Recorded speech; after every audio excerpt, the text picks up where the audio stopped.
Oui, ne rien faire et penser en ne faisant rien, c'est éreintant. C'est vrai, le travail c'est plus facile. On suit une pente. Il y a une paresse du travail. Le travail est une fuite en avant. Une espèce de bonne conscience qu'on s'achète. Évidemment, vous êtes l'être le moins paresseux que je connaisse. Il y a plus de 10 ans que j'ai pas pris de vacances. Oui, bien sûr, vos vacances sont permanentes. Non.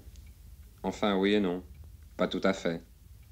Ce qui m'amuse le plus chez vous, c'est que vous voulez toujours vous justifier.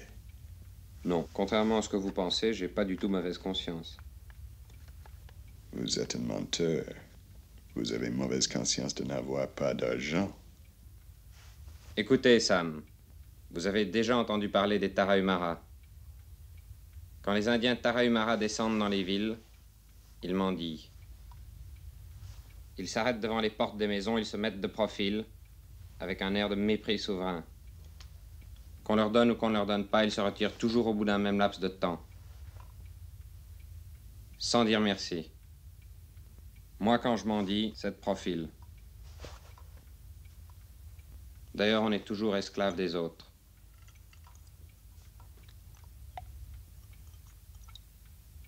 C'est vrai, je trouve moins déshonorant de loger chez un ami que d'être appointé par l'État. La plupart des gens qui travaillent aujourd'hui font un travail superflu. Les trois quarts des activités sont déjà des activités parasitaires. Pas moi qui suis un parasite. C'est le bureaucrate et même le technicien. Si j'avais 2 mètres de haut et un profil d'aigle, moi aussi je me sentirais plus proche des dieux.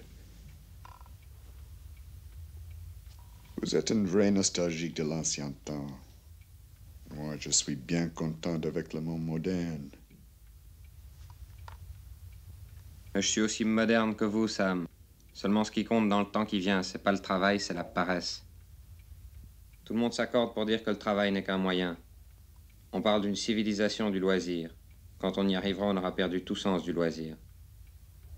Il y a des gens qui travaillent 40 ans pour se reposer ensuite.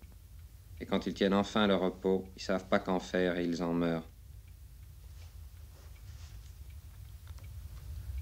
Sincèrement, je crois que je sers mieux la cause de l'humanité en paraissant qu'en travaillant.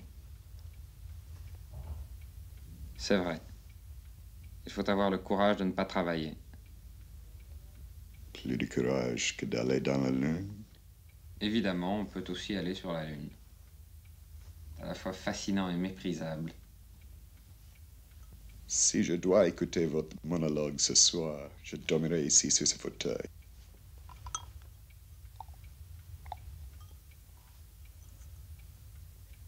Votre attitude est comme un petit enfant qui se sent tout à fait satisfait avec sa vie médiocre. Allez dans la Lune, Adrien. Allez sur Jupiter aussi. Allez vite. Et quand vous y arriverez, écrivez-moi une carte postale si vous avez assez d'argent pour en acheter. Listen here, you old villain. J'ai toujours regretté de n'être pas riche. Et si j'étais riche, ce que vous appelez mon dandysme serait de la facilité. Ça manquerait totalement d'héroïsme. Or, je ne conçois pas un dandy sans héroïsme.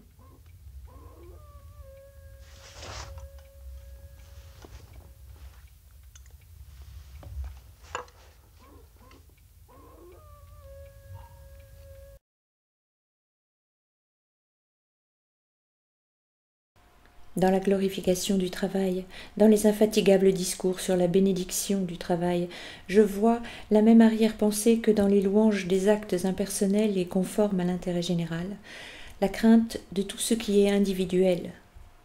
On se rend maintenant très bien compte, à l'aspect du travail, c'est-à-dire de ce dur labeur du matin au soir, que c'est là la meilleure police, qu'elle tient chacun en bride, et qu'elle s'entend vigoureusement à entraver le développement de la raison, des désirs, du goût de l'indépendance. Car le travail use la force nerveuse dans des proportions extraordinaires, et la soustrait à la réflexion, à la méditation, aux rêves, aux soucis, à l'amour et à la haine. Il place toujours devant les yeux un but minime et accorde des satisfactions faciles et régulières.